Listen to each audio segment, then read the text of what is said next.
Assalamualaikum warahmatullahi wabarakatuh. Nama saya Hamdi Rianto, NPM 20510402771, Manajemen Bisnis Syariah, kelas F, UIN Raden Intan Lampung. Di sini saya akan menjelaskan tentang fikih muamalah dengan dosen pengampu Gina Ulfa Saifur Rahman, LC MESY.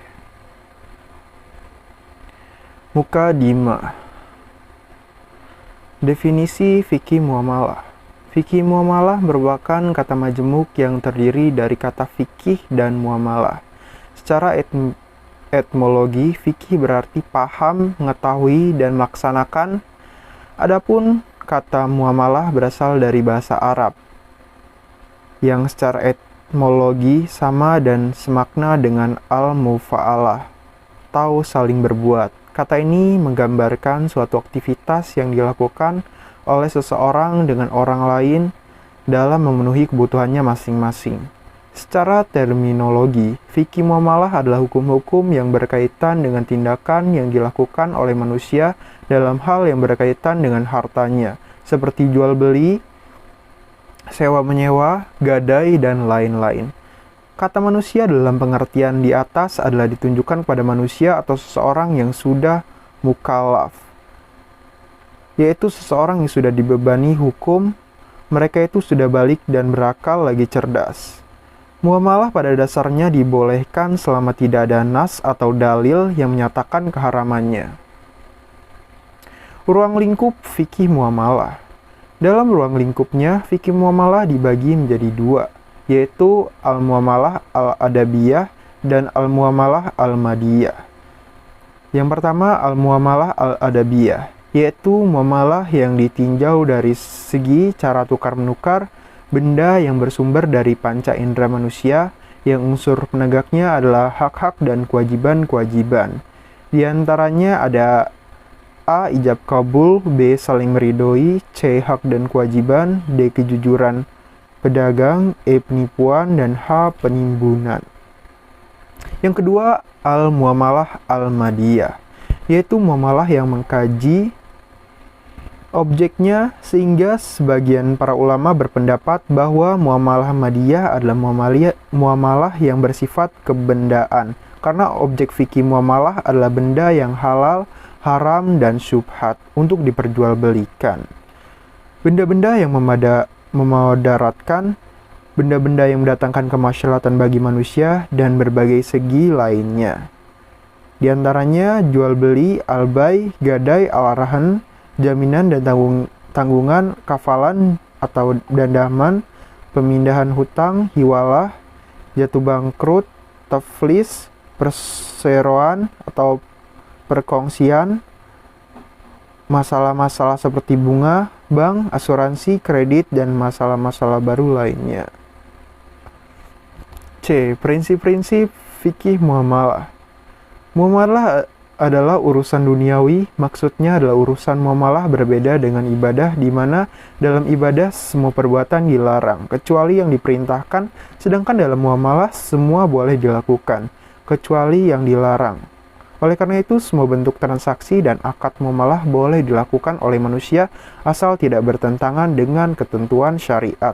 Muamalah harus didasarkan pada persetujuan dan kerelaan kedua belah pihak. Artinya, dasar dari bermuamalah adalah kerelaan dari kedua belah pihak. Bagaimanapun bentuk akad dan transaksi muamalah, selama kedua belah pihak rela dan sepakat serta tidak melanggar ketentuan syariat, itu diperbolehkan. Adat kebiasaan dijadikan dasar hukum. Maksudnya, dalam bermuamalah, setiap daerah atau kelompok mempunyai kebiasaan yang dilakukan secara turun-temurun dan bertahun-tahun yang selanjutnya menjadi adat kebiasaan dalam bermuamalah. Jika adat dan kebiasaan itu tidak bertentangan dengan syariat dan diakui oleh masyarakat, maka hal itu sah dijadikan sebagai dasar hukum. Tidak boleh merugikan orang lain dan diri sendiri. Maksudnya, tujuan bermuamalah adalah mencari keuntungan yang tidak merugikan orang lain.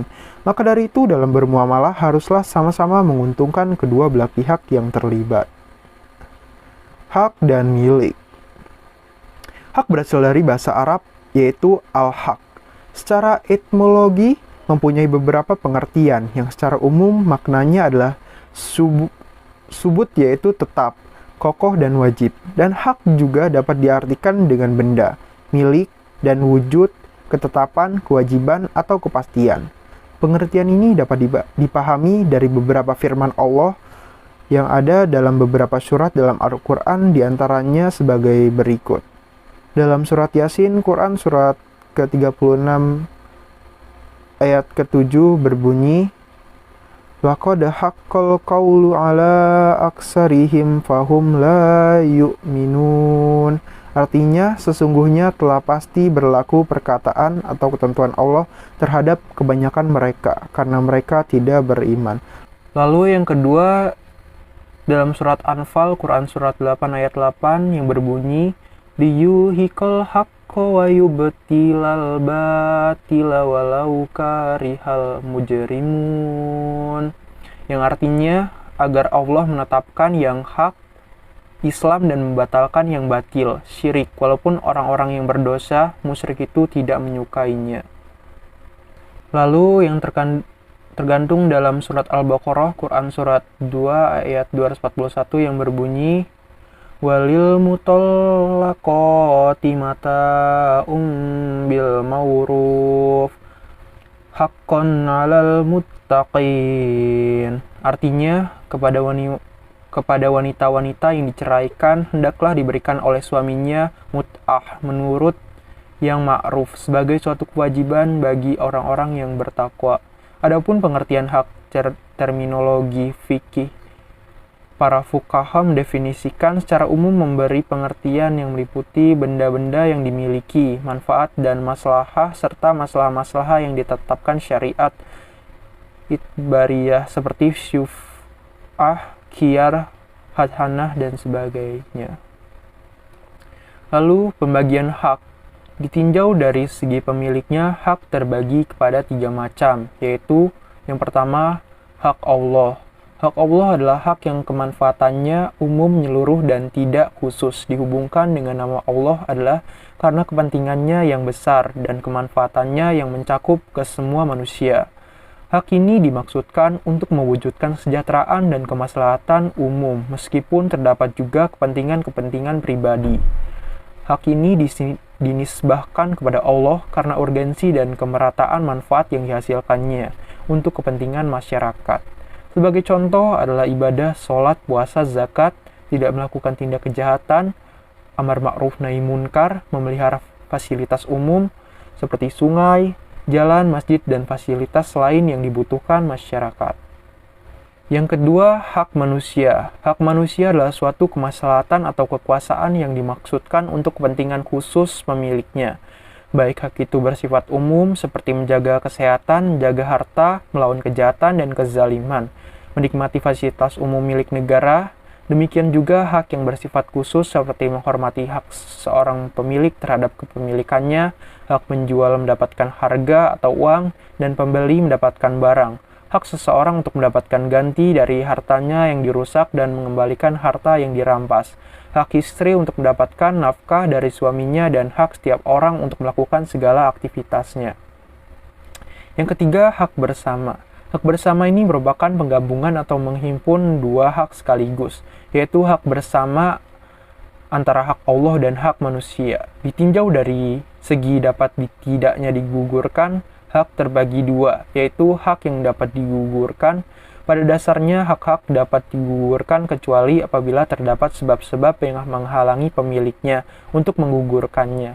Hak-hak yang dapat digugurkan misalnya hak syuf'ah, hak khiyar, yaitu hak membatalkan atau meneruskan perjanjian jual-beli karena terdapat cacat, hak qisas, dan sebagainya. Hak-hak yang dapat digugurkan dibagi menjadi hak yang sah mengambil penggantinya seperti hak qisas dan hak yang tidak sah mengambil penggantinya seperti hak syuf'ah.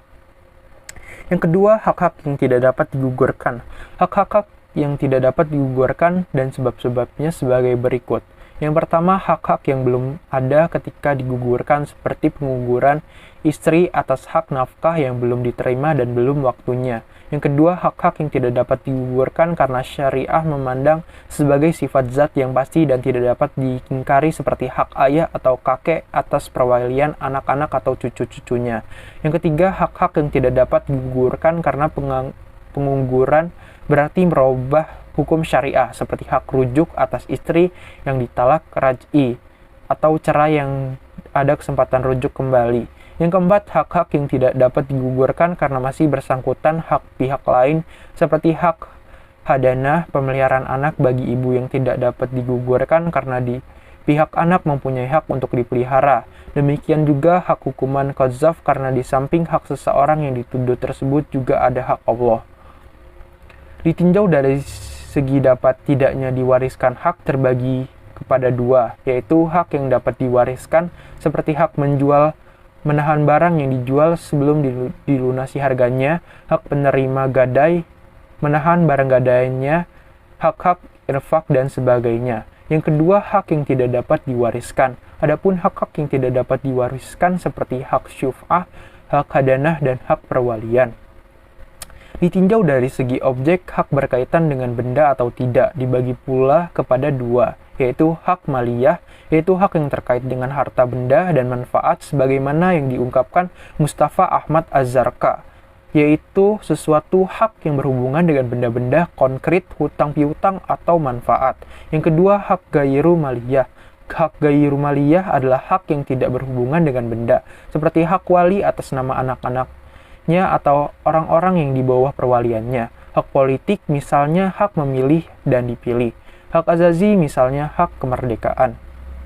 Ditinjau dari segi kewenangan terhadap hak-hak terbagi dua, yaitu hak hak keagamaan, yaitu hak-hak yang tidak boleh dicampuri atau diintervensi oleh kekuasaan pengadilan.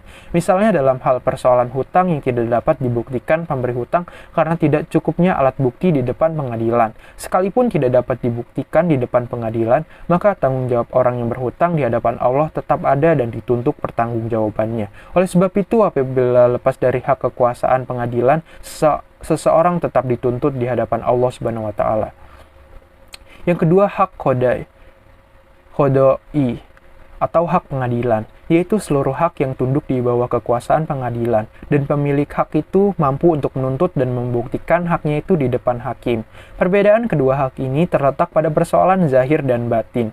Hakim hanya boleh menangani hak-hak yang zahir atau tampak nyata, atau boleh dibuktikan saja, sedangkan hak diyani menyangkut persoalan-persoalan yang tersembunyi dalam hati yang tidak terungkap di depan pengadilan. Demikianlah presentasi yang dapat saya sampaikan. Kurang lebihnya saya mohon maaf. Saya akhiri wabihil taufik wal hidayah. Wassalamualaikum warahmatullahi wabarakatuh.